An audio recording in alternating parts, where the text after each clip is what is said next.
There once was a man, tired of being hurt by the world.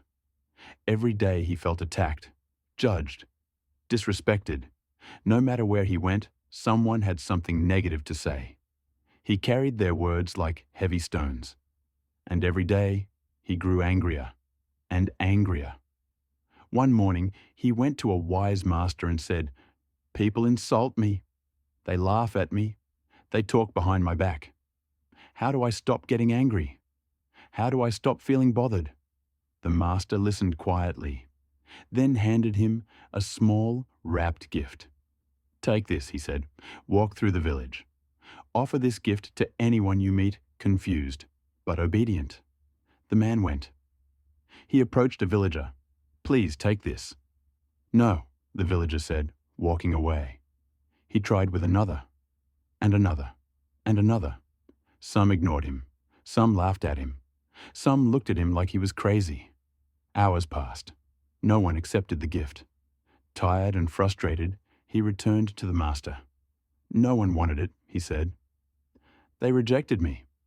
The master smiled gently. "Tell me," he said, "when someone refuses your gift, who does it belong to?" The man blinked. "To me, of course. They didn't take it." The master nodded. "Exactly. Anger, insults, hatred, negativity, they are gifts. If you do not accept them, they stay with the one who offered them." Silence. And in that silence, the man understood.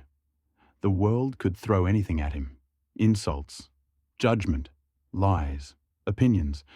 But he decides whether to pick them up. Music rises. From that day on, he stopped reacting, stopped absorbing other people's pain, stopped letting their darkness become his. People tried to bother him, but he smiled, because now he knew something powerful. You cannot control someone's mouth. You can only control your mind. And when you choose not to take their anger, not to take their insults, not to take their poison, it stays with them, not you. This is how you stop being bothered. This is how you become untouchable. This is how you become free.